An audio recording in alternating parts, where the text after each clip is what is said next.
Hello and welcome to Answers in the Anomalies. My name is Christopher. Have you ever had an experience you realized you're not supposed to talk about? I have. I don't mean something that's simply too embarrassing or upsetting for polite company. I'm talking about something weird, an experience that isn't supposed to be possible, an experience that doesn't fit into people's expectations for everyday reality, an anomalous experience. The kind of experience that sounds crazy when you say it out loud. The kind that makes you doubt and second guess yourself about whether it really happened, whether it could have been a dream or your eyes playing tricks on you, a mixed up memory, a misperception, or a hoax. I'm talking about things that get labeled myth, superstition, urban legend, like seeing a ghost or growing up in a haunted house, like spotting a UFO or a Sasquatch, like having a dream about the future that ends up coming true in real life. Maybe you've awoken paralyzed and seen an ominous figure in your room. Maybe you suspect you've been abducted. Maybe you've been visited by a departed relative. Or perhaps you've seen a miraculous healing, witnessed a weeping icon, or venerated the incorrupt relics of a saint. Even something as simple as a very strong feeling of deja vu can inject a moment of mystery in our lives. It can make us pause and wonder, wait, what was that? Many of these topics will get you in trouble with respectable people, especially if you talk about them earnestly. They can cost you standing in the community. They can paint you as loony or a credulous buffoon, a nut job, or a religious fanatic. They might get people asking if you've partaken of creative and controlled substances. Doubling down on stories like these conjures up the image of Randy Quaid in Independence Day, drunkenly crop dusting the wrong field before getting drunker at the bar, where locals make fun of him for being probed by aliens. You know where. It's a classic comedic trope, the old, washed-up veteran with a few loose screws and a crazy story. Characters like this have been the butt of cheap jokes in film for decades. Nobody expects a sane and sober person to tell a story like this in respectable company. And yet, if you start asking around, anomalous experiences seem more common than our culture admits. Most people don't just volunteer them. We only tend to confide them to people we trust. Sometimes we've half forgotten them ourselves, until someone else shares a story about something strange and suddenly we remember, oh man, that happened to me. But if you gather a group of 5 or 10 people around a campfire and open up about something weird that happened to you, someone else will probably chime in with a story of their own. My own story exploded into my life out of nowhere. It shattered my most basic assumptions about reality. It sent shockwaves through a faith I thought was unshakable, and it left me tumbling in epistemic freefall. Something really weird happened to me in the summer of 2023. It's something I've been building up the courage to talk about. I know some of you will probably relate, but others will think I'm a whack job. I'm planning to share it all with you soon. For right now, I need to talk about how it felt and the massive disruption it made in my life. Something so bizarre and ridiculous happened to me, I knew right away nobody was going to believe me. It was absurd, and it was devastating. To tell it makes me look like a fool. It's embarrassing and trivial and laughable and terrifying, and it changed my life forever. It felt like waking up one day in a real-life Twilight Zone, but no one else had noticed. The world just went about its business while I looked on in dismay. It isolated me from everyone. I've only told this story to about 5 living souls. I haven't even shared it with my parents or my sister, at least not all of it. I even hid it from my wife for half a year until she forced it out late one evening, demanding to know what was wrong with me and why I was acting so weird. And I was acting weird. I was sullen and secretive and distracted. I was too confused to care about basics. to get up and go to work, pretend I was fine and small talk, while my mind was wandering through what felt like ontological apocalypse. I made dumb mistakes on the job. I mean, I literally forgot what day it was. I forgot to do mandatory monthly inventory on the first of the month at the brew pub where I worked. How could I just go on brewing beer as usual when everything I knew was going sour? I called my lifelong priest and confessor. I tried to tell him, nervously. It did not go well. I fumbled for words. I heard myself doing a pretty bad job explaining the impossible. He listened quizzically with occasional counterthoughts and ended with a deflating question. Okay, let's say all of this is true. So what? I was speechless. I almost felt worse for asking for help. I had bared my soul to someone I trust, and now I was feeling like a fool. It seemed he couldn't understand my anguish. The same thing more or less happened when I tried to tell my best friend. And it happened again at a UFO conference, full of people I thought would be open to weird experiences. They weren't, at least not to mine. This story had changed my life, but no one wanted to hear about it. I still want to try to tell you that story. It's the whole reason I'm starting this podcast, largely because I have to. My experience propelled me on a search for answers that I can't live without. I have to get this off my chest, and I have to find other people who will understand, who can join me in my search for meaning. Otherwise, I'm going to die inside from cognitive dissonance. I just cannot live a double life. But I can't quite tell the whole story yet. Believe me, I wish I could. But we don't even know each other. We need to build some trust. If I told you now, I'm just another Randy Quaid with a beer and a stupid, ridiculous story. First, I need to show you I'm a normal person and at least decently rational. And even if you did trust me already, it's a kind of complicated story that needs some setup. It wasn't the first weird thing I encountered. There were other events leading up to it, plus the fallout afterwards. Without that context, it doesn't really make sense. So I'm going to lay it all out in a series of episodes. That way you can journey along with me and feel what it felt like at each different phase. We'll start today with the first shock to my life and work toward the one that wrecked me. I also want to explore some more approachable anomalies on the way to the big one. A few weird things that are easier to digest. My story is one strand in the cobweb of mysteries at the shadowy corners of our society. It connects with lots of other threads, and some are easier to trace and untangle.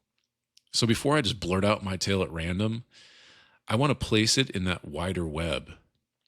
I want to ask how intelligent people can think critically about unexplained mysteries without sweeping them away or leaping to conclusions. I want to build some frameworks for interpreting what seems impossible. To deepen our insight, we're going to need to talk to other people who've been through something strange and are further along in making sense of it. Do our stories connect? We need to hear from other people who've lived the anomalies.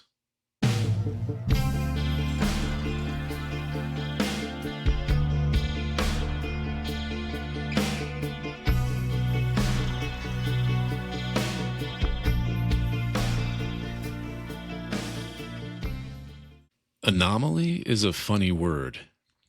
We've all seen a sci-fi movie where the impatient general asks the nerdy scientist for long-awaited results, some important analysis so the mission can proceed. The embarrassed scientist fidgets nervously and answers something like, "Well, sir, there were some anomalies in the data," meaning seriously bad news for their predetermined plans. The word is a kind of euphemistic jargon we use to distance ourselves from inconvenient facts. Its abstract-sounding syllables can hide a horde of troubling data beneath an innocuous veneer. We use the word anomaly like a bleep out machine to cover up ontological obscenities, realities that jar us like a swear word, facts too offensive to say them out loud. Data that throw a monkey wrench in our theories? Anomalies. Patterns that suggest our paradigms are off? Anomalies. Intruders in our airspace that don't follow our so called laws of physics? Unidentified anomalous phenomena.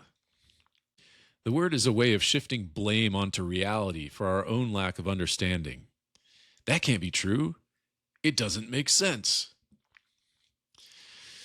The word anomaly derives from the Greek anomalia, which means unevenness or irregularity, something that departs from the straight, even plane or deviates from the rule. Like a jarring bump in the middle of a smooth ride, or data points that won't fit the curve, like an interruption to life as normal, courtesy of the impossible. We call it an anomaly.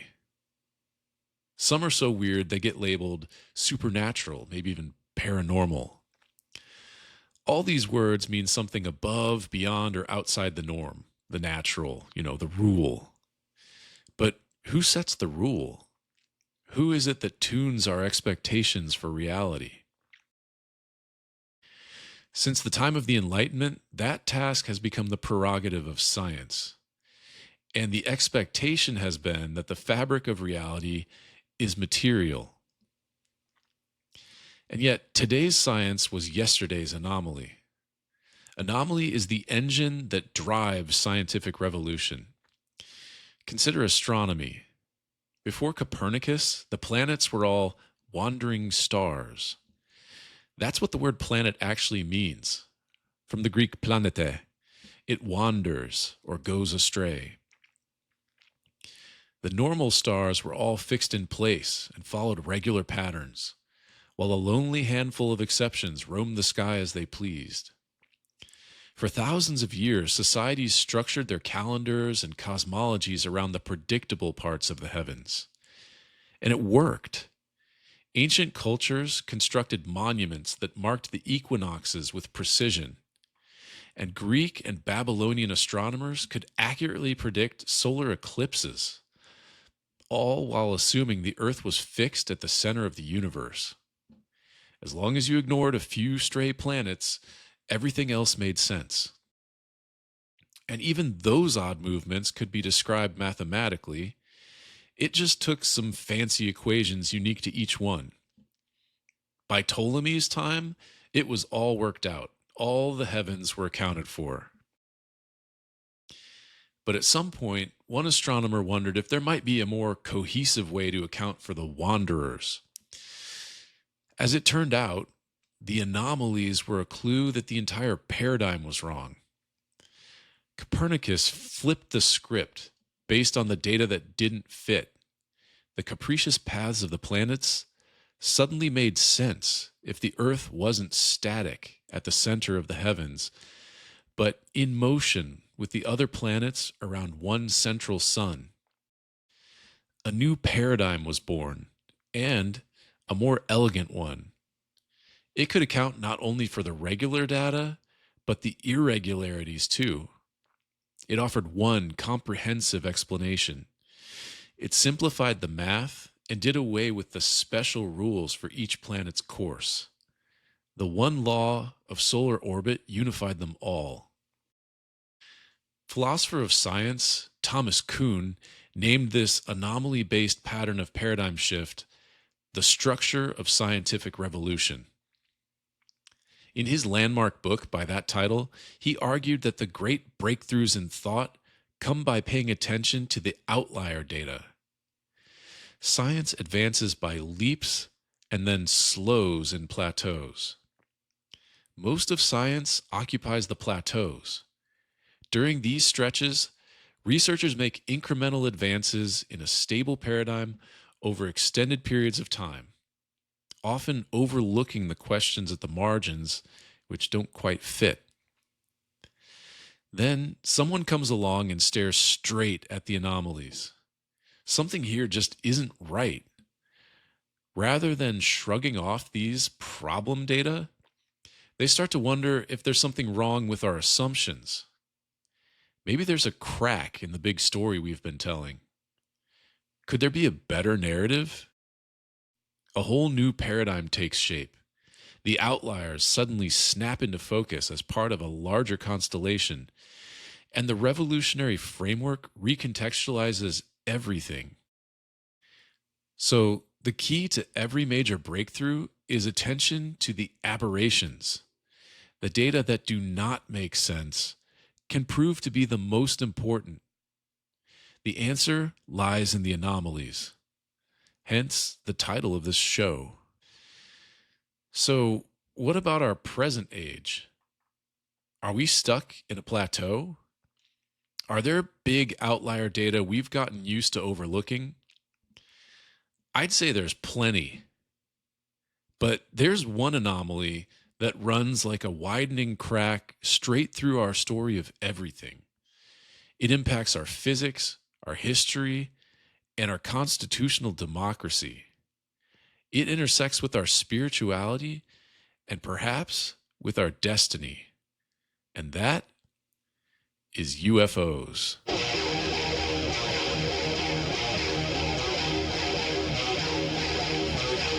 There are more things in heaven and earth, Horatio, than are dreamt of in your philosophy.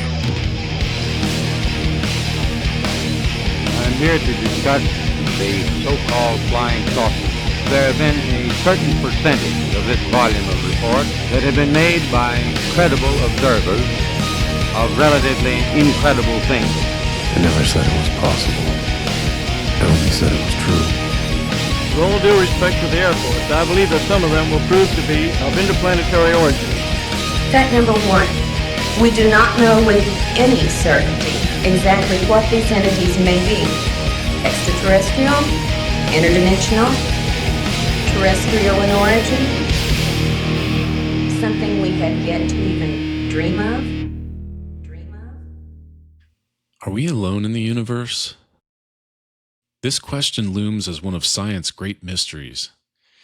It gets raised with ceremonious earnestness among biologists and astrophysicists at symposiums and conferences. It gets rehearsed in headlines like a familiar refrain as we search for exoplanets, distant worlds inside the Goldilocks zone. We've located atmospheres with water vapor and even with biosignatures like dimethyl sulfide, an organic compound that points to metabolism. We're starting to think there really could be life out there. And yet, if we had asked the question to our distant ancestors, they probably would have laughed. Are we alone in the universe? We're not even alone on Earth. G.K. Chesterton once quipped that tradition is the democracy of the dead.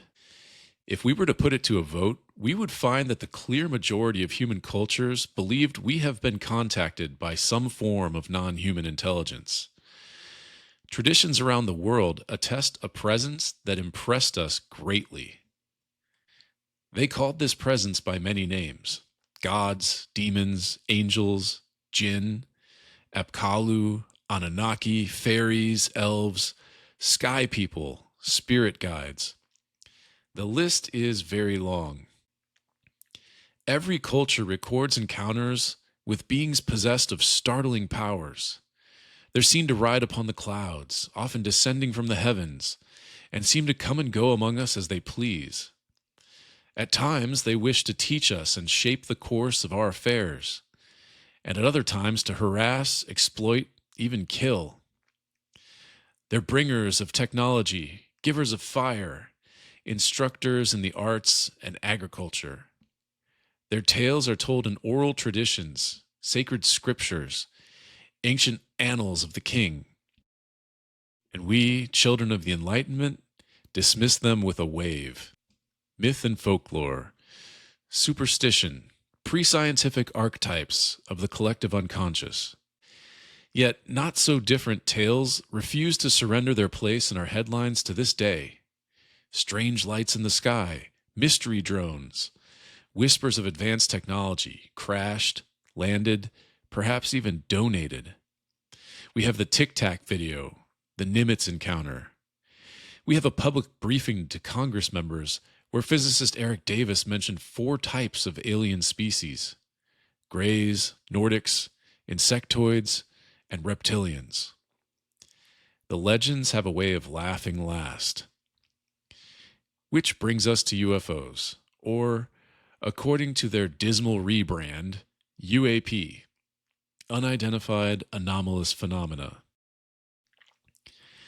UFOs are among the best documented and most persistent anomalies of the last century. We have 80 years of high-quality sightings reports from not just credible, but impeccable, trained, qualified witnesses, fighter pilots, radar technicians, airline captains, police officers, air traffic controllers, and nuclear missile silo operators. These are often corroborated by multiple witnesses at the same time. We have declassified documents attained by Freedom of Information Act, which attest a clear and consistent interest in UFOs by our government all the way back to the late 1940s.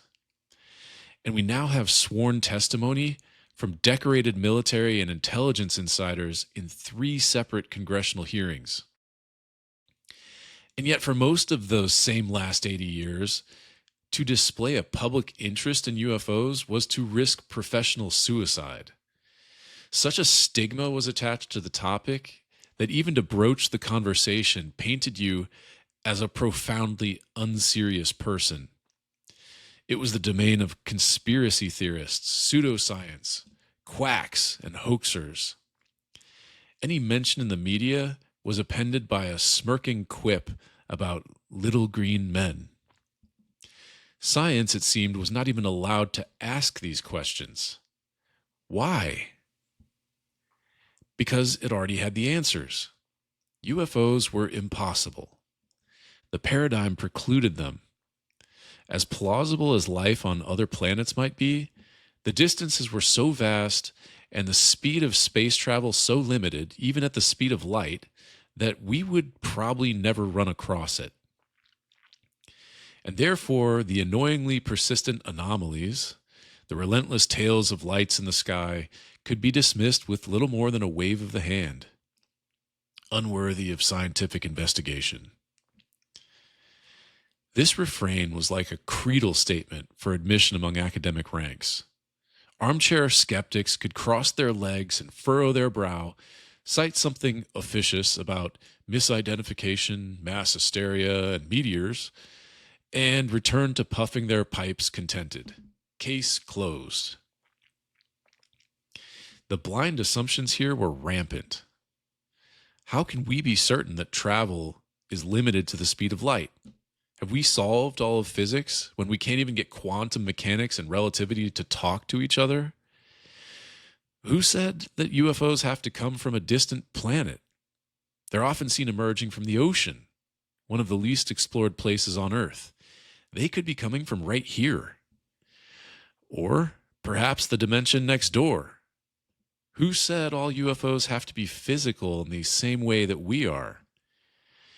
Most of the world's religions record encounters with entities that seem to operate on a plane more subtle than ours, straddling 2 worlds, the physical and something else, between which they roam as they please.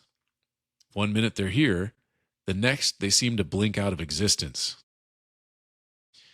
Our dismissive experts have been smuggling assumptions that our science is essentially comprehensive, that UFOs must be of extraterrestrial origin, and that physical materialism describes all that exists. But these are unproven axioms, more pious philosophical commitment than demonstrated fact. Now, for better or worse, all of us are smuggling assumptions. The frameworks we hold determine the questions we even think to ask, and the facts that we find relevant. To put a more positive spin on it, our paradigms are what make meaning possible at all. Facts without frameworks are a meaningless jumble. It's our paradigms that allow us to draw connections and arrange them in meaningful patterns that tell stories. These stories are how we make sense of our lives, setting the stage for intelligible actions and shared values.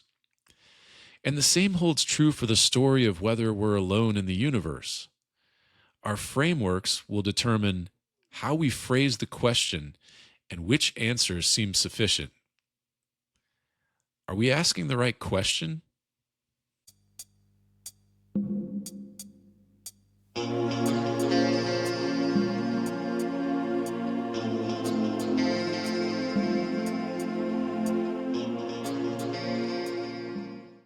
Either way, by the time you're hearing this episode, our government may well have weighed in. We may soon have confirmation that we're not alone. Another presence is here of non-human origin. Rumors began swirling at the beginning of 2026 that President Trump already has a speech drafted for the occasion. Perhaps the anniversary of the Roswell crash in July. Then, on February 19th, Trump posted this by idiomatic tweet fiat.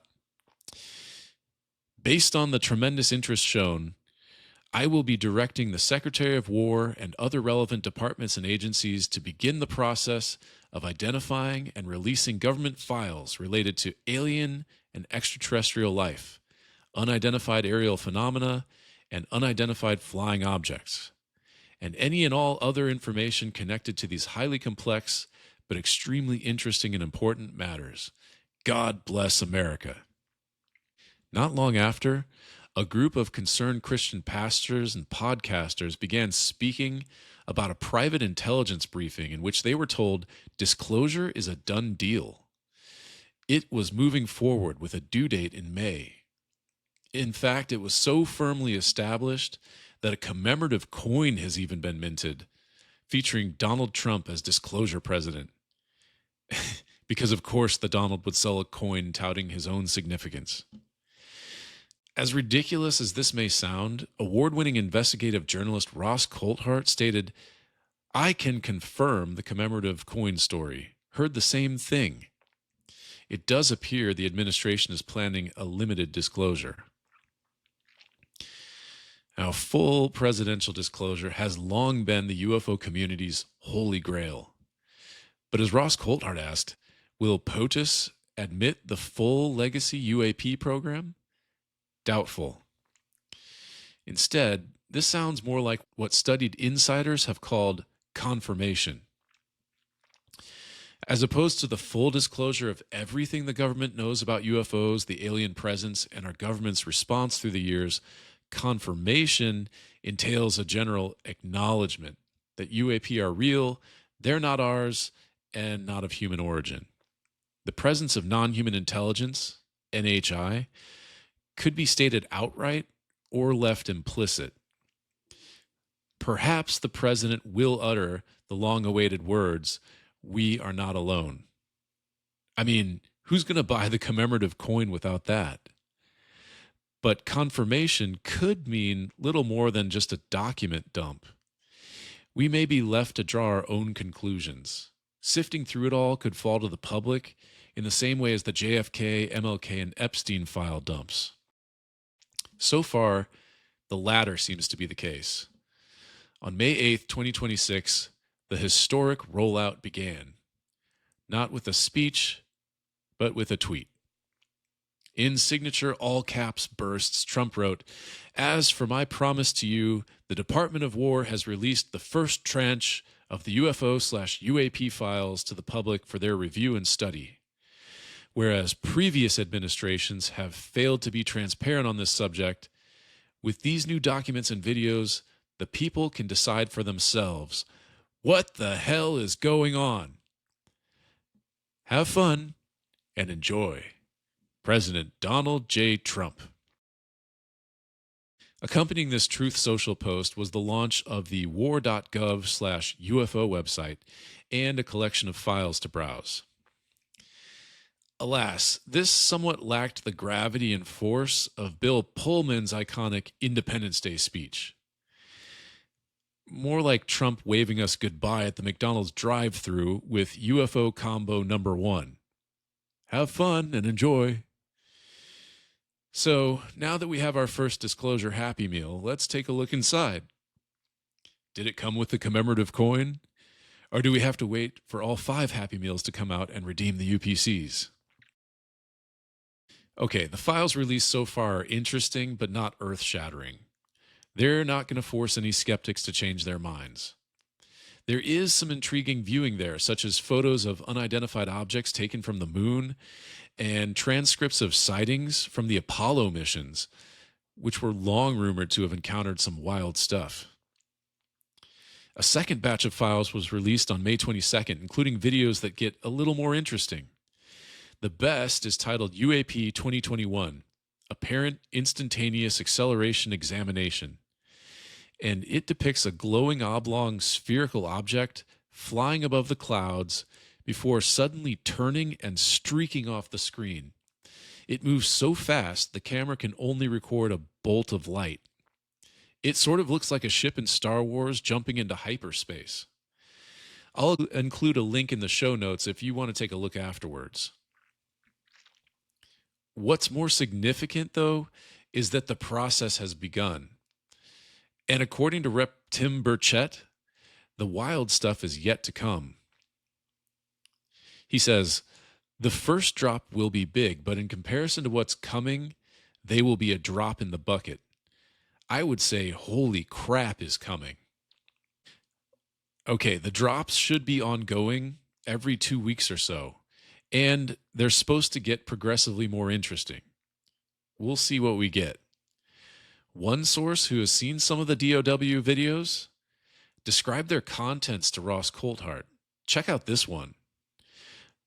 Number 2, a video from a B-52 in which a disc approaches, slows down to keep pace, then zips off at the end. All the while with NHI looking out of the windows / force fields / whatever they call windows. So if the footage is clear enough, we may get to see aliens waving at our bomber. Whatever unfolds, this is nothing short of a massive cultural shift. Whether we get full-blown presidential alien disclosure or subtler UAP confirmation, we're going to be talking about UFOs openly. So what's at stake here? That one sentence, my fellow Americans, we are not alone. Whether it's stated outright or left implicit, changes everything. Why? Let's unpack the implications.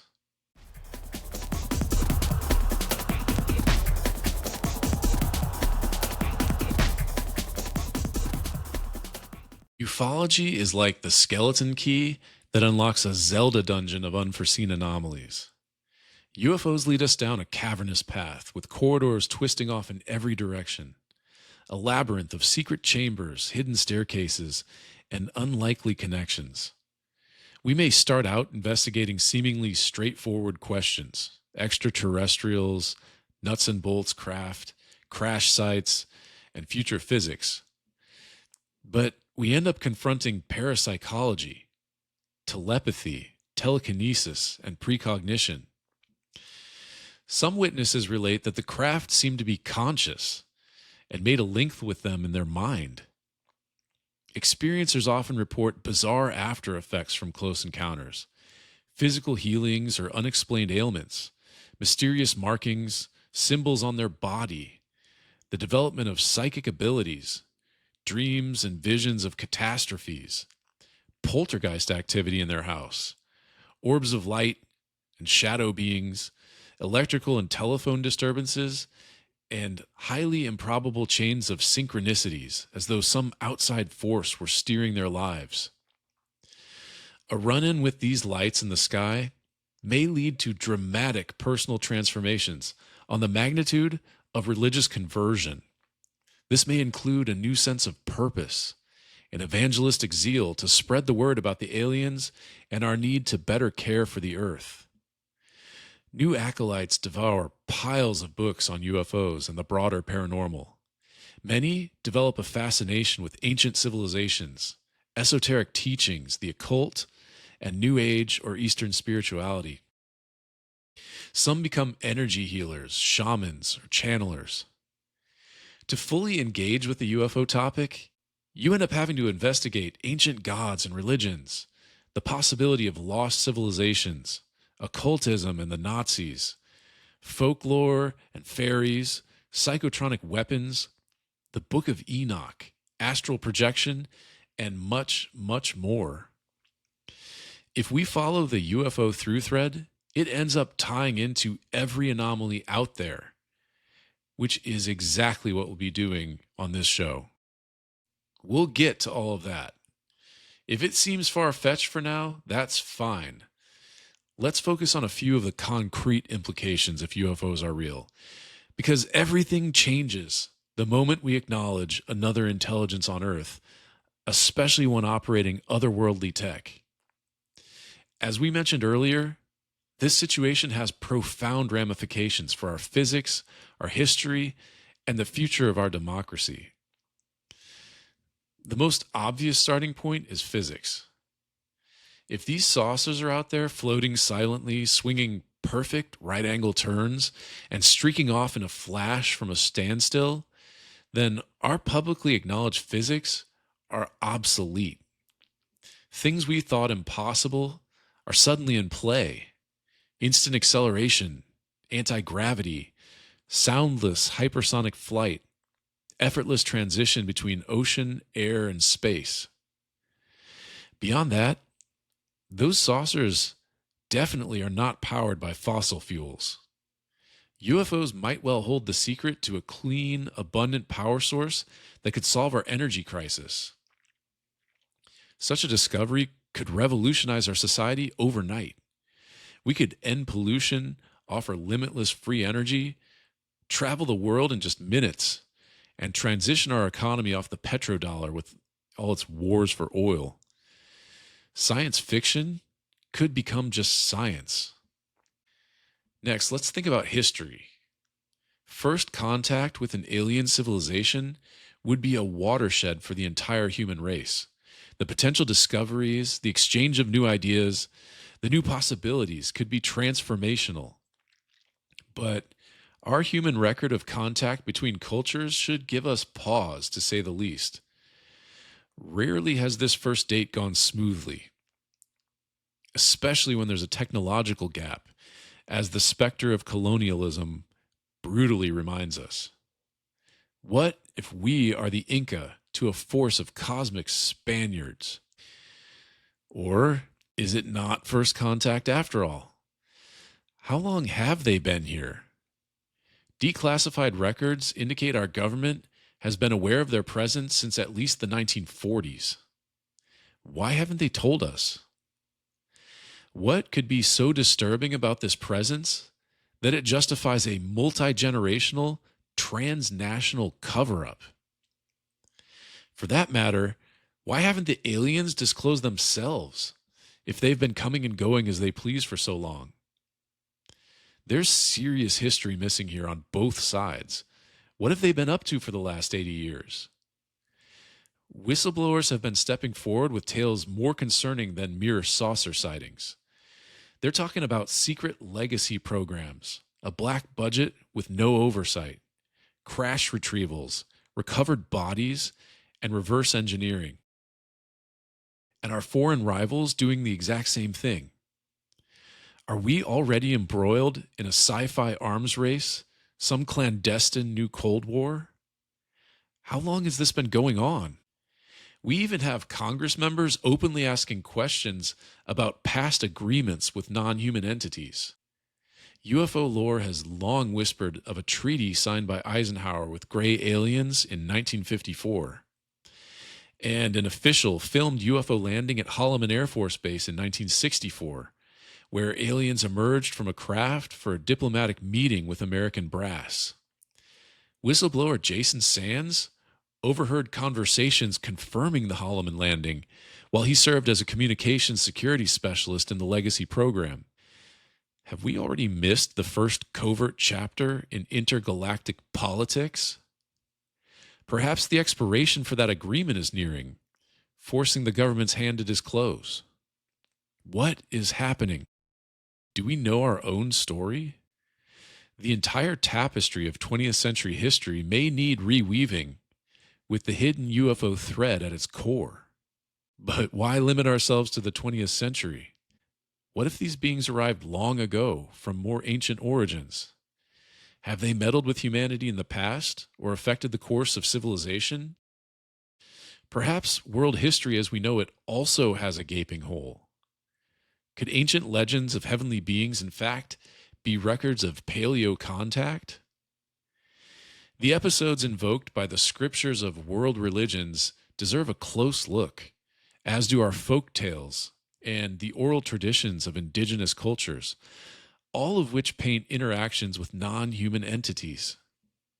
The secular West has long downplayed these tales as the fabrications of religious impulse or archetypes welling up from collective subconscious. But what if instead they are awestruck accounts inspired by encounter with the genuinely other? The history of everything might be up for grabs, including world religions. For now, let's return to the present. The UFO issue is nothing short of a full-blown constitutional crisis. It reveals our democratic system to be deeply compromised. If we have a secret legacy program, if UFO crash retrievals and reverse engineering are real, as mounting evidence strongly suggests, who the hell is in charge of it? Our elected representatives don't seem to have any say or any clue. Members of the Gang of Eight, who are supposed to oversee all classified programs, have been stonewalled when broaching the subject. Our presidents have asked and been denied access. Jimmy Carter and Bill Clinton tried. They got told to kick rocks. If our most powerful elected leaders don't know what's going on in the most sensitive issue in the world, what does democracy even mean? This lack of oversight is all the more concerning when we ask how much progress reverse engineering efforts might have actually made. Insider answers range from not much at all, physicist Eric Davis, to we now have the technology to take ET home, Lockheed Martin Skunkworks CEO Ben Rich. Do we have our own flying saucers and sci-fi superweapons? Investigative journalist Ross Coulthart says that he knows from inside sources that the famous Tic Tac UFO dogging fighter pilots in 2004 was actually Lockheed Martin technology. Our own UFO wargaming are unwitting aces.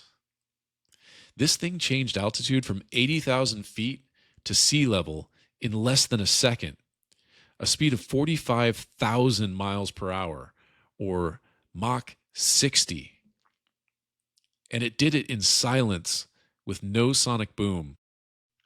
It also made perfect 90-degree turns, which would jellify pilots under conventional physics at forces of nearly 100 Gs. So, is there a covert group of unelected spooks and weapons contractors already operating Star Trek technology with no accountability? That would seem bad for rule by the people. But it may well be the case. Lockheed Martin's Ben Rich closed out a UCLA School of Engineering alumni speech in 1993 with the following remarks. We already have the means to travel among the stars, but these technologies are locked up in black projects, and it would take an act of God to ever get them out to benefit humanity. Anything you can imagine, we already know how to do. He's also reported to have said, if you've seen movies like Star Trek or Star Wars, we've been there, we've done that. Now, I've seen Star Wars and Star Trek, and I definitely don't love the idea of entrusting that stuff to an unaccountable rogue block of our military-industrial complex, one that's hoarding world-changing breakthroughs from the rest of us. To describe such an extreme situation, UFO historian Richard Dolan coined the term breakaway civilization, a human faction in possession of wildly futuristic technology, with its own branch of classified physics, its own infrastructure and funding streams, and its own secret agenda, with no public oversight. Such a dramatic partitioning would functionally create a new branch of humanity, a wholly separate class of humans inhabiting a different world from the rest of us. It could turn out they've even already been to the stars. We peons just weren't worthy to know.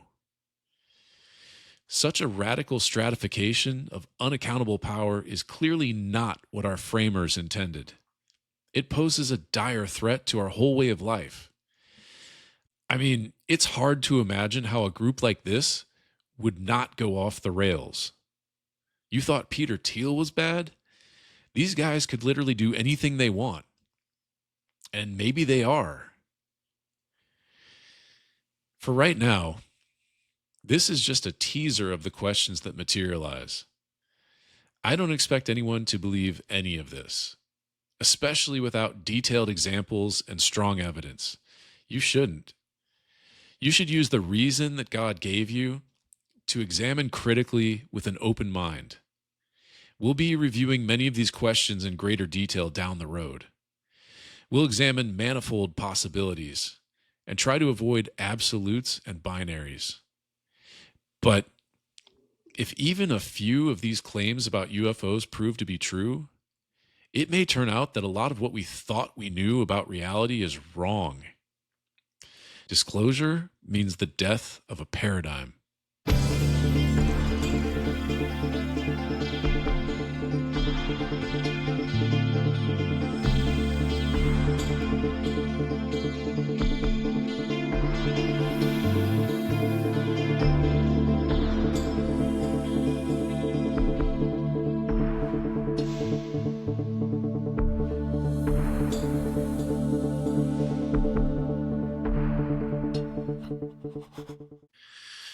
Some of us don't have the luxury of waiting on disclosure. Some of us are living it. For some of us, it arrives unbidden, like a stranger in the night. It breaks into our lives, unasked for. Disclosure isn't some far-off possibility. It's personal. It's traumatic.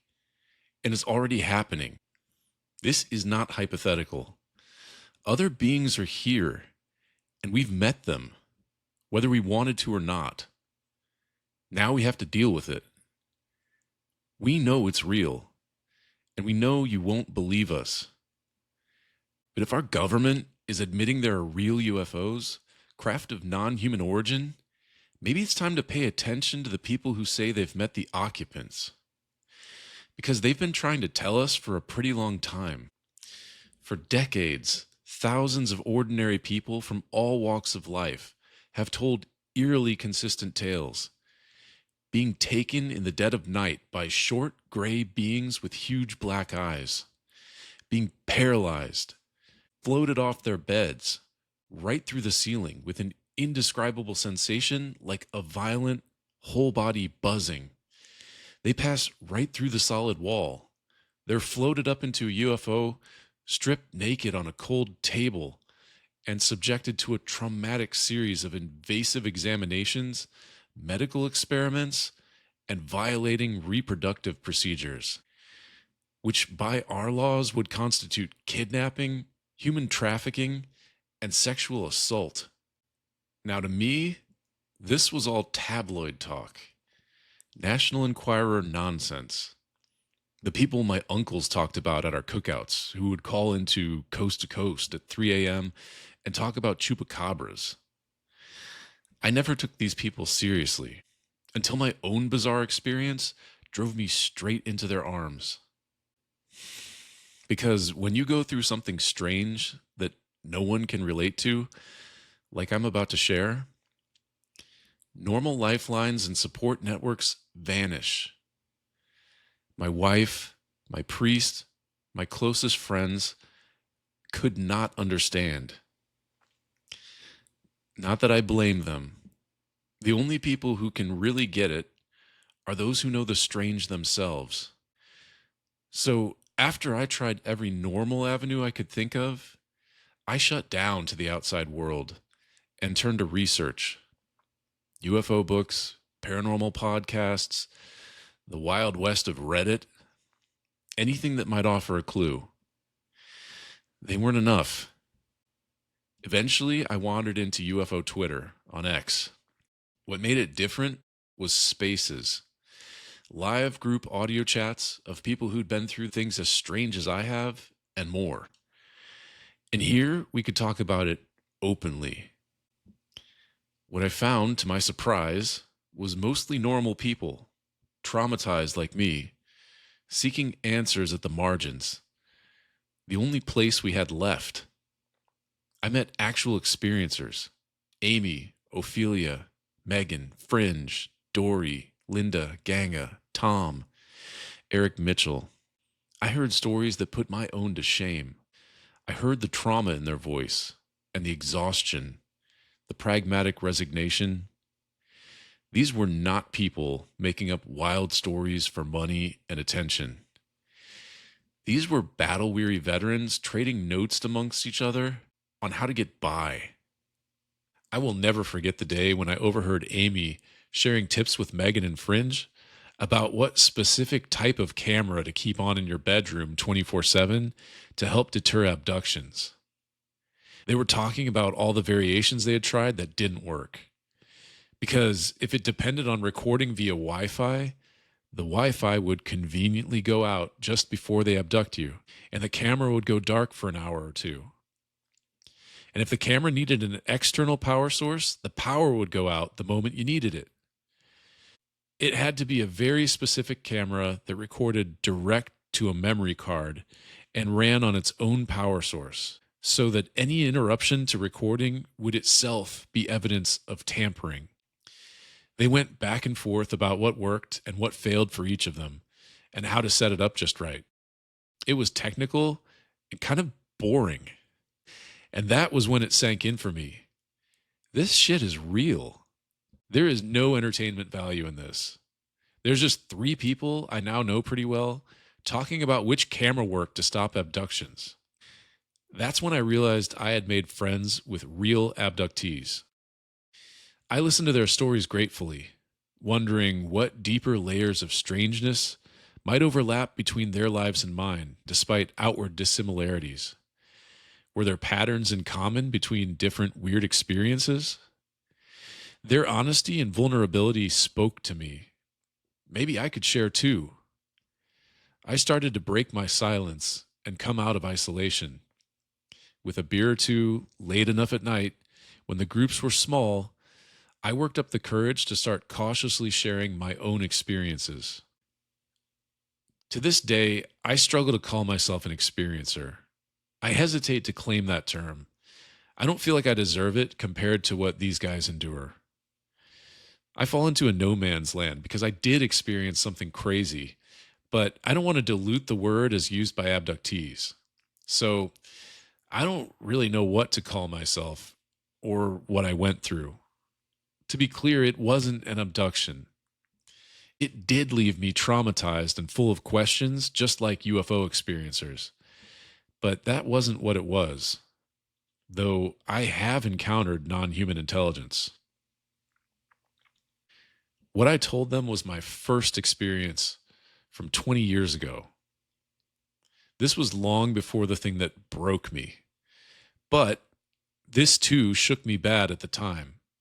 It left me reeling, seeking answers, and not sure who to talk to. I can sort of understand what abductees go through: shock and shame and disbelief from yourself and everyone around you. I was fresh out of college, eager and optimistic. I wanted to give back and do something meaningful for others. I signed up for a year of volunteer work, living in a Catholic friary and working with the homeless. Not just the homeless, it was a street outreach to male prostitutes, the margins of the margins. These guys were stigmatized by other homeless for catering to men. They get mocked at the shelters and excluded by other street people. They had nowhere to turn. These were men with no options, from broken families, if families at all. They came from a world of foster care and custody and child abuse. Addictions were often their way of escape, inherited from their elders at an early age. One man told me he had learned as a young child how to inject his foster dad with heroin when he was too incapacitated to do it himself. Our job was to meet them where they were and walk with them. We went and found them, invited them to a safe place just for them. There, they could grab a shower and wash their clothes and sit down to a family meal as honored guests. We'd help them out with transportation, connecting with a social worker, acquiring meds, finding recovery meetings, or hunting for a job. Above all, we just loved them, listened, and said, "You matter." It was a joy to see them smile and open up amidst all their hardship. They weren't as scary or as callous as I had imagined. Not at all. They talked about the White Sox, their favorite movies. They sang and played our old piano. They were normal guys with dreams and setbacks. I got attached to them. They really inspired me. Grown men starting over with nothing, willing to be brave and humble. Some of them were learning to read for the first time at 30. That takes guts. This was an ecumenical Christian ministry started by a Catholic deacon, but it wasn't pushy. We didn't preach at them or force religion. We did offer optional prayer time they could stay for, and many did. One day, our ministry director asked the staff to stay after everyone else left for extra prayer with someone who needed it. Let's call his name Marcus to protect his identity. He was tall and smart and well-spoken, with an endearing grin, but a sadness in his eyes that never left. Remember the kid who learned to inject his foster father with heroin? That was him. He had run away as a teenager and learned to live on the streets. A hard life had made him a heroin addict too. He had been through recovery, then gone back to it. We hadn't seen that grin for a while, and the sadness in his eyes had turned to pure hopelessness. He told us he knew what he needed to do to get better, but he also knew he would never do it. He definitely looked like he could use encouragement and prayers. So we prayed for him. We gathered around him in a circle and set our hands on his shoulders. We prayed for healing from his wounds, for new desires, for the end of his addictions. It was going pretty well, I thought. He was whispering a few quiet amens with tears on his cheeks. I really wanted him to break free and beat the addiction. Then something changed. His shoulder went tense. His neck stiffened and jerked. And suddenly, the most cruel and unnatural moan gurgled up from his depths and growled from his throat. It was blood-curdling fury and exasperation, like some other force took over his vocal cords and bent them in sick, impossible ways. His voice, now all warped and mangled, venting inarticulate rage, which seemed directed at us. My eyes flew open as all hell broke loose. His head began rolling around in circles.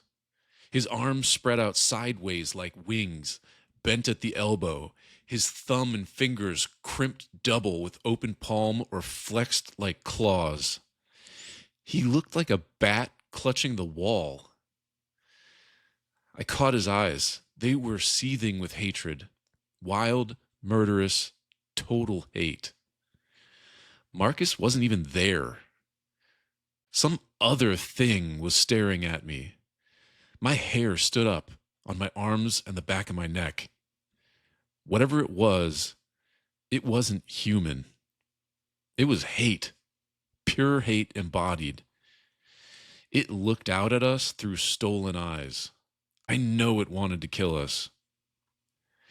But Marcus seemed cemented in place, like a writhing gargoyle come to life, still anchored to the turret. He sat there in the chair, back arched, clawing at the air. The room erupted in a frenzy of prayer as his eyes rolled back into his head. We sounded panicked and frenetic. I don't think anyone expected this. Someone grabbed a Bible and started reading the story of the Gadarene demoniac. She was reading really fast. Someone else kept yelling, "In the name of Jesus Christ! In the name of Jesus Christ!" I was terrified and didn't know what to do. I started repeating the Jesus prayer and dumping holy water on his head, which for some reason I had in my pocket. The ungodly moaning continued. His face looked all contorted and wrong, like something was manipulating the muscles in ways they shouldn't go.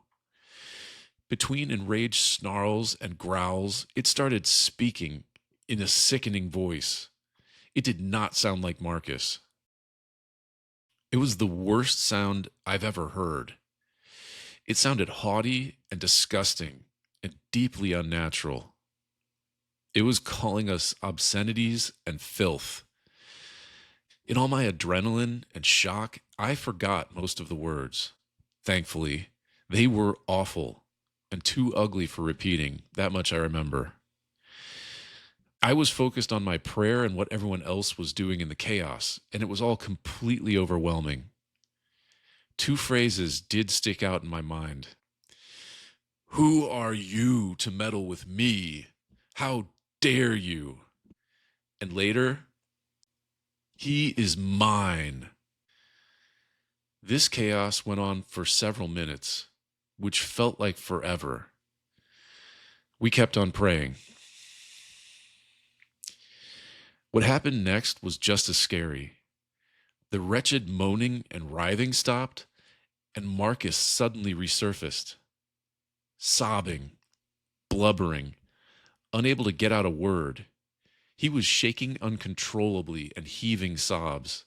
He curled and covered his head with his arms, cowering like the victim of a beating. He looked completely and totally shattered. A grown man reduced to a wreck. "Help me. Make it stop," he managed to choke out. It was his voice this time, unmistakable, familiar, but broken like I'd never heard.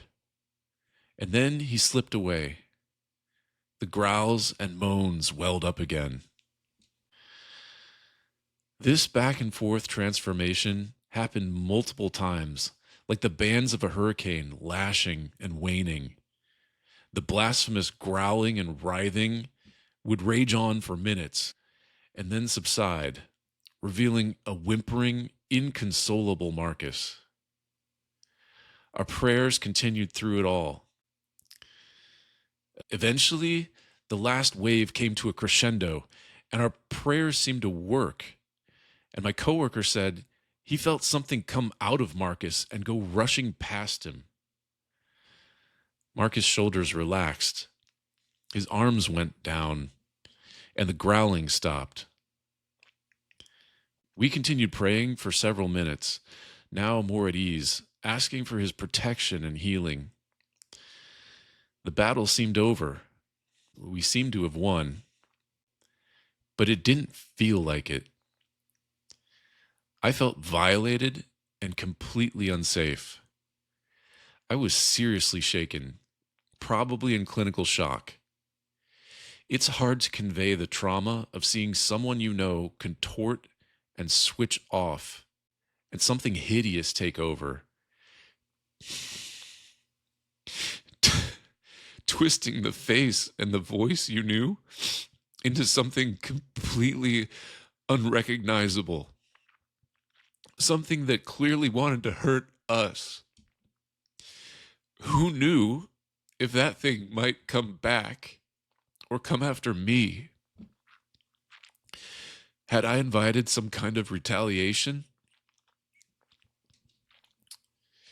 The trauma was incredible. I couldn't sleep for days. I spent the nights with the lights on, huddling in my bed, awake, back and forth to my icon corner, where I would read Psalms with a candle and then try to sleep again. I was terrified I'd see that face appear from the darkness. Now that I was alone, they'd attack. I probably had PTSD. I just never expected this to happen to me, to come face to face with a demon. Now, I had been a Christian my entire life. I knew the stories of Jesus and the apostles casting out unclean spirits. Yet I was completely unprepared for this. It's one thing to read the Bible stories, and I didn't question them. I believed. But it's entirely different when you're staring a demon in the eye. The writhing and contorting and the hideous voice change, they're happening right here. These are supposed to be special effects in some Exorcist movie.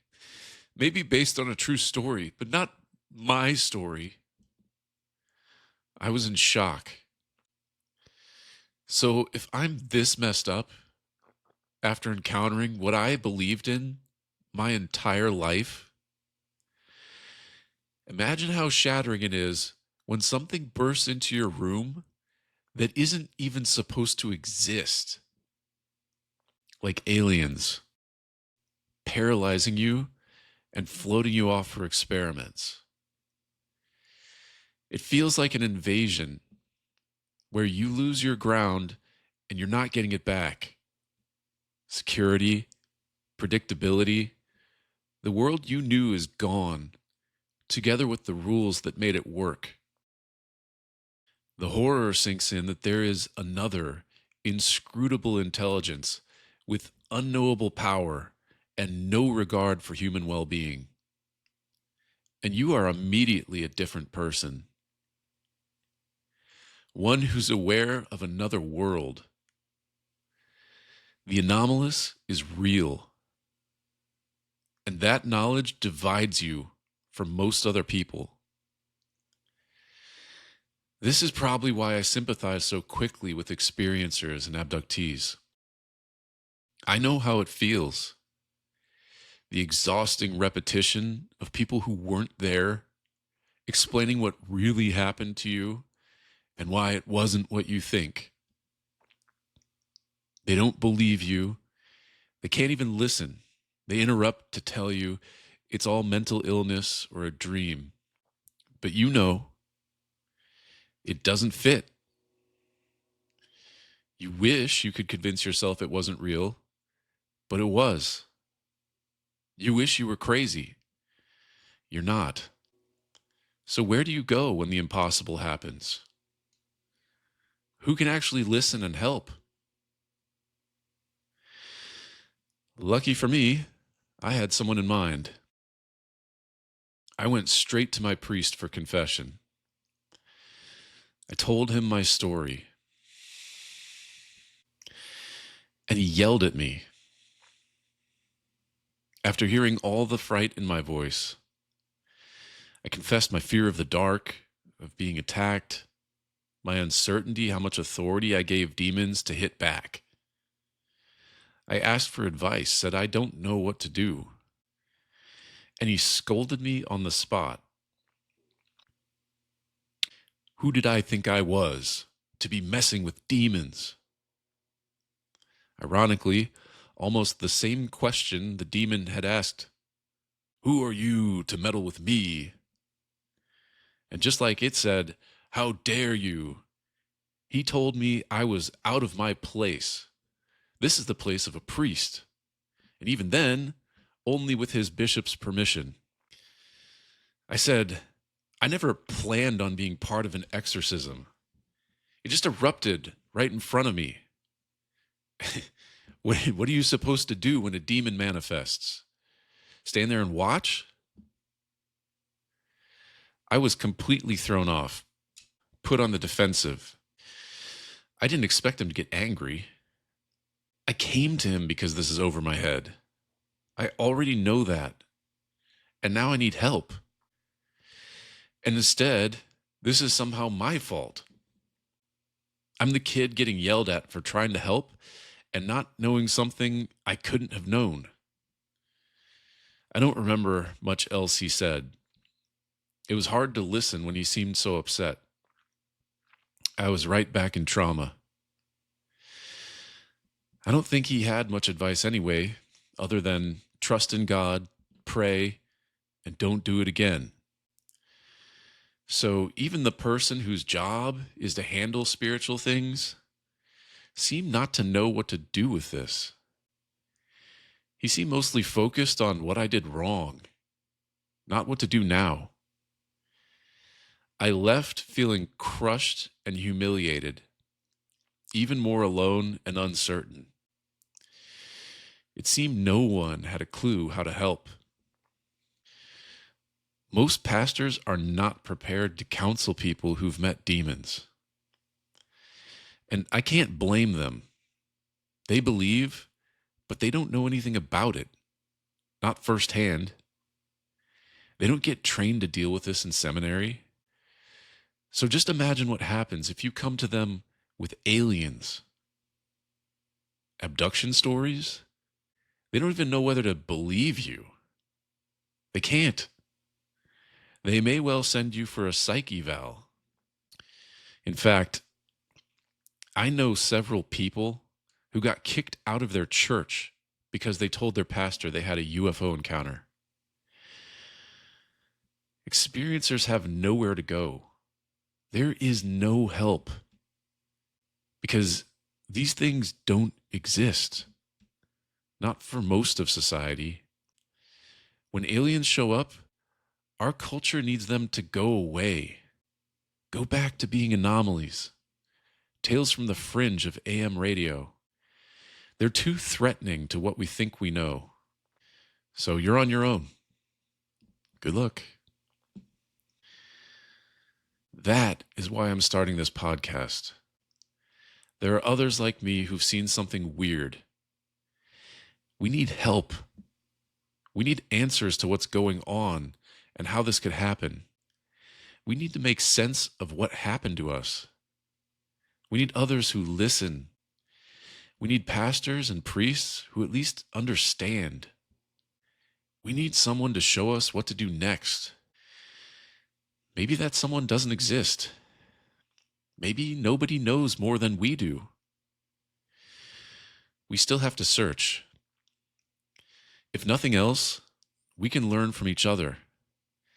Like what camera to use to reduce abductions. Maybe with enough of us, we'll at least get the picture of what's going on.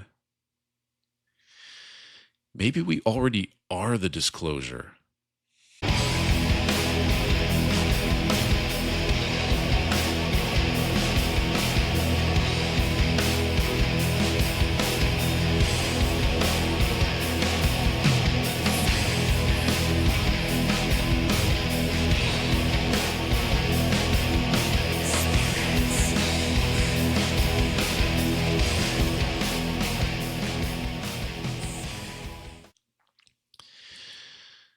For everyone still waiting on government disclosure, the UFO claims are incoming fast.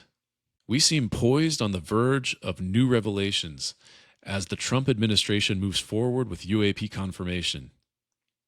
Rumors are swirling that he might go ahead and just release it all instead of dripping it out in batches. Will we finally get the truth? Probably not. At least not all of it. Other defense factions seem to be fighting against it. And if we did get it all, how would we even know? We have a problem here if our only way to access the truth is to rely on the same source that willfully hid it from us. It's like a pathological liar claiming a change of heart and all of a sudden coming clean. After a lifetime of gaslighting, your lying, cheating spouse is ready to get right. Does it make any sense to expect the whole truth from the powers that hid UFOs for 80 years, all while telling us we're crazy for asking? The same authorities that assured us there was no scientific merit to the study of flying saucers, while employing debunkers with secret clearances to sway the media, who wrote memos noting the psychological warfare value of the UFO subject, who classified the UFO more sensitive than the hydrogen bomb and set jail time and fines for pilots who spoke out about UFO encounters. These are not hypothetical scenarios. All of these are historical facts documented by scrupulous researchers. To this day, whistleblowers report intimidation, criminal harassment, attacks on their livelihood, loss of their clearances, and violent retaliation for revealing too much. David Grush and Jake Barber have implied murder for this. Someone clearly does not want the whole truth coming out. So there is little reason to trust big disclosure. The public disclosure campaign that launched in 2017 with the New York Times article revealing a secret government program investigating UFOs is fronted by intel spooks like Lou Elizondo, the very same folks whose job is to keep people away from national security secrets. And there's every reason to believe the powerful interests involved will continue to shape the narrative as best suits their needs, including immunity for past dirty deeds. What the public receives will probably be scraps and tidbits, pre-approved for our consumption. The indigestible bones get withheld. There are aspects of the phenomenon that official disclosure doesn't want to touch, like abductions. Experiencers are glaringly absent from the narrative, but they shouldn't be. What we need is a citizen's disclosure. The government doesn't own reality. They can't classify human experience out of existence. What they have successfully done is convinced us not to talk to each other and not to take the issue seriously. But they are not the only ones who've seen UFOs or interacted with the entities. The phenomenon is hidden in plain sight. We have thousands and thousands of eyewitness testimonies and public sightings reports through the decades. We have declassified documents that give a fair glimpse of what was going on behind the curtain. We have civilian witnesses of crashes who saw things before feds arrived on the scene. We have police reports and sworn affidavits. We have military veterans who shared their stories and stated their willingness to testify under oath. And we have decades of diligent researchers who did field investigations with first-hand witnesses and who pieced together a reasonable portion of the historical mosaic. Do we really need the government to tell us what's real? We can get a lot of the picture ourselves if we just talk to each other. The UFO community needs to get back to its roots, like the old school researchers who did actual investigations of eyewitnesses and historical sources. Instead of waiting for the next government breadcrumb or debating which intel officer we trust in most. At minimum, we need to review the best work of our citizen researchers and see how the official narrative stacks up to what we already know. We can conclude much on our own, and we can assess other claims along a spectrum of likelihood, from probable to possible to pretty unlikely. So here's where we're headed. This show is going to be a journey, and I'd like to invite you to join me. I've spent a fair amount of time reading and learning about UFOs, but I'm by no means an expert.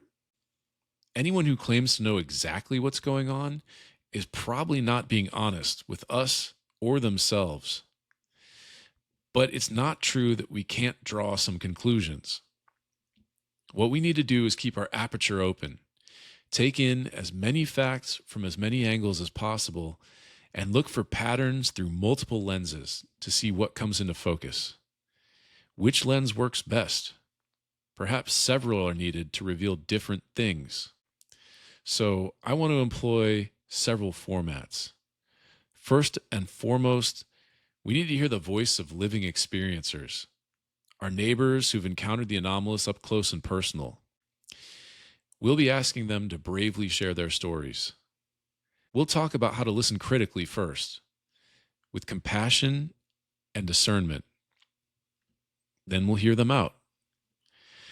So our first format will be experiencer stories.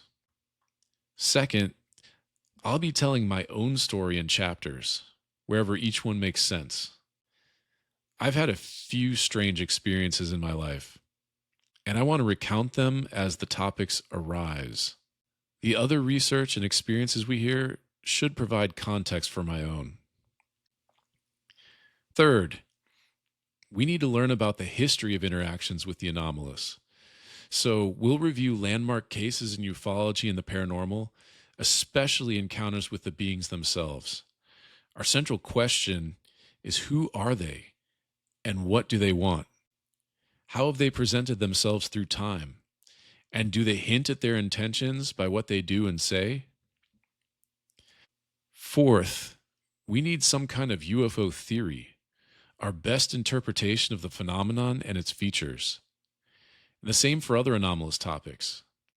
We'll interview leading researchers and we'll review the influential works of the past. Which hypothesis can explain all the data without discarding the anomalies? Finally, we'll ask what it all means for our deepest beliefs about reality itself, scientific paradigms, and spirituality. Both are in play. So we'll need to compare frameworks for ultimate questions, our theory of everything, theology and metaphysics. As strange as it may sound right now, several leading ufologists have concluded that the reshaping of human beliefs may be one of the main features of the UFO phenomenon. John Keel, John Mack, and Jacques Vallée all thought so. Grant Cameron calls it the theory of wow. The phenomenon orchestrates mind-bending experiences to inspire awe and big questions, and to push people toward a deeper reality. At least this much is clear. A UFO encounter can have all the impact of a religious conversion experience. It can radically reshape someone's understanding of the world and our place in it, what's possible and what matters. It can totally overthrow our former priorities and give birth to a new sense of mission. It can launch people on a pilgrimage for truth. This is just as valid for other anomalous experiences. And it's something that really jumped out at me. That's because I've studied theology and religious history. I have a Master of Divinity from St. Vladimir's Orthodox Theological Seminary. So I can't help but ask these questions about deepest beliefs. They light up for me like the bright colored lights on a UFO. They're questions I need to answer for myself. My experience planted that drive in me. So as we search for answers in the anomalies together, I'll also be exploring the spiritual questions they raise. Are there untapped resources in the tradition I know that could help make sense of it all? Could the Bible and church history offer clues to what's happening? Or does the phenomenon call into question the very foundations of Abrahamic religions? Like I said, my experience shook my faith. My priests let me down at vulnerable moments, but I haven't let go. I'm still searching for answers. As we try to make sense of the anomalies, we all need to look straight at the challenges they pose to our paradigms. I want to see how historical Christianity holds up against other frameworks. The unique thing I think I can add to the conversation is an Eastern Orthodox perspective. I'm an Orthodox Christian. The Orthodox Church is an extremely ancient form of Christianity tied directly to Jesus' apostles. It retains sacred customs and patterns of thought that have all but disappeared in the West. Its way of theology is more open to mystery, and it frames its reflections around the healing of creation rather than strictly legal concerns. It not only arrives at different answers than familiar Catholic and Protestant views, it frequently starts with different questions. Its thought has not been widely explored in the West. Now, I understand anyone who's put off by Christianity. You are welcome here. The history of the church and the behavior of Christians have often failed to reflect the teachings of their namesake. Thus, many see these ideas as tired and worn. They've been tried and found wanting, perhaps held us back. But what if that's partly because the message got garbled? What if we're missing the lens to see the Bible correctly, and we've never even heard the full story right? Orthodoxy offers a different angle to consider. And scholars like Dr. Michael Heiser have recovered lost context that helps the Bible make more sense. We had forgotten part of the story. So from time to time, I'll re-examine pieces of the Christian scaffolding to ask if we've properly understood them. Perhaps they can offer a useful framework for our topic. Because the Orthodox Church lives with anomalies. The impossible is commonplace. Miracles are ongoing, and many are even on public display. My friend got to see a myrrh streaming icon. It was literally dripping with fragrant oil. There was so much that it began to obscure the view in the glass frame it had been placed inside. Then there's relics. The hand of St. Mary Magdalene is incorrupt, meaning it never decayed after 2,000 years. Not only that, it's still flexible. It exudes a sweet fragrance, and it's warm to the touch, giving off body heat as though alive. A priest I know had the privilege to touch it and feel the warmth for himself. It's worked many miracles, including putting out fires. When the forest caught fire on Mount Athos in 1945, the wind fanned the flames into a massive blaze, threatening numerous monasteries. 2 monks approached the flames with her hand and chanted a service. By the time they were done, the whole fire was out, without any water, to the amazement of all the other monks watching. And there are saints in living memory who did incredible things witnessed by people still alive today. They worked miracles just like in the Acts of the Apostles. St. Porphyrios healed people simply by touching them. St. Paisios once drove out a demon by tapping a young man on the forehead while distracting him with a joke. Some did even more incredible things. St. John Maximovich was seen at times by the altar boys to levitate in the altar, especially on Easter. He accurately predicted the date and location when he would die in his sleep. He was even witnessed in 2 different places at once, an incredible phenomenon known as bilocation. I've personally visited his incorrupt relics in San Francisco. But my favorite story is about St. Porphyrios, an elder who died in 1991. He was known for his gift of insight. People would come to him with their problems, and often before they spoke, he would volunteer the reason they had come and the solution to their problem from the Holy Spirit. Because of this, many people sought him out as a long-term mentor. One such man returned from a business trip and began having difficulties with his family. He called Elder Porphyrios for advice. The phone rang, and Elder Porphyrios greeted him, and the man began explaining his woes. The elder listened patiently and gave him advice on exactly what to do, which put him at peace. The grateful man exclaimed, "Thank you. I'll come and visit you as soon as I'm free." Which is when Elder Porphyrios said, "Actually, don't call me again, because I'm dead." The elder had proposed while the man was away on his business trip. And yet, somehow by grace, he took this one last call for advice from a man who didn't know about his passing.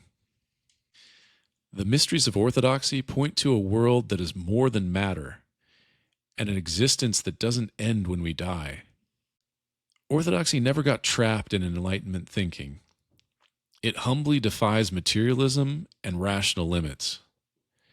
Perhaps its pre-modern insights could illumine our modern anomalies. This is a world still conversant with the hermits of Egypt and saints across centuries who had mystic experiences. Some of them encountered non-human entities. Our spiritual literature describes struggle with a non-human presence, often unseen, but at times manifest. It was Orthodox communities that preserved many of the books that did not become part of the Bible, writings of the first Christians and Second Temple Jews.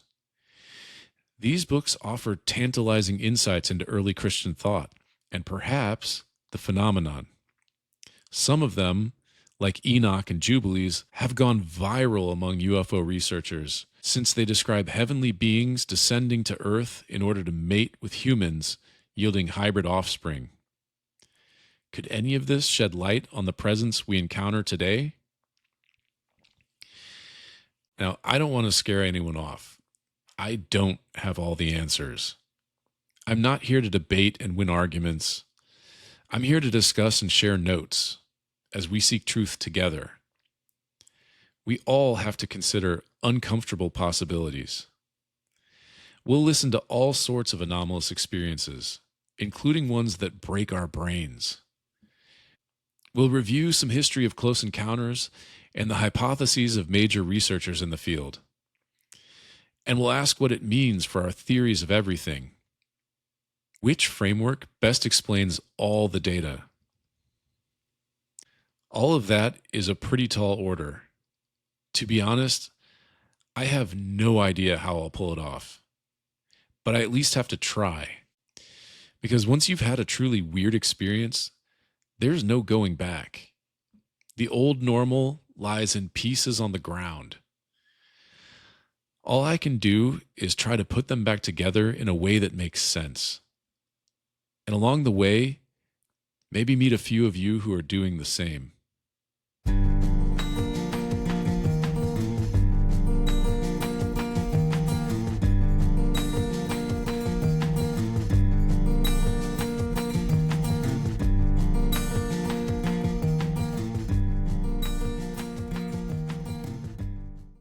In order for this show to work, I'm going to need your help.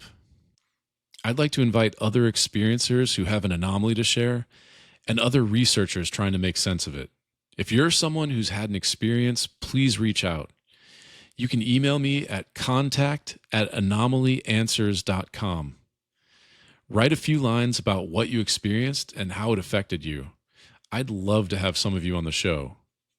I'd also love to hear from other researchers. If you're interested, give me a shout and share your angle. And are there any other Orthodox Christians who've had an experience or researched weird topics? Hit me up. And more generally, any priests or pastors, monastics, or ministers who've worked with experiencers or studied these topics. I'd really love to hear from you. We also need to build a safe network for pastoral support when people experience something strange. This stuff can create a spiritual emergency. A lot of times, people don't know where to go with that. And local pastors aren't always prepared to handle the weird stuff. So if that's in your comfort zone, reach out and let me know. People will be popping up who need your help. That email, one more time, is contact@anomalyanswers.com.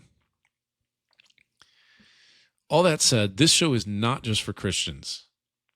Anyone with a weird experience, you are welcome here. We can listen and learn from each other. I actually don't want to talk just to Christians. We're standing at the twilight of materialism. The anomalous is confronting all of us. The whole point of this show is comparing frameworks so we can assemble the puzzle pieces each of us has. We can't throw out important data just because someone doesn't see the world the same way. I want to model civil discourse in an age of shouting and internet trolls. I want to have an open-hearted conversation with other people trying to make sense of the weird. I hope you'll feel the same. One final word. This is my first attempt at podcasting. I'm figuring it out as I go. And I'm kind of a Luddite, so please forgive my fumbles in exchange for the conversations we get to have. I'll be working on the sound and the lighting and the flow as I go. I scripted this whole podcast and read it. It's the first time I've ever tried to write and read a script. It turns out podcasting is pretty dang hard. Bear with me as I get better at it. We'll have other formats too, where we can flow more naturally. In the meantime, please like and subscribe and leave me some comments.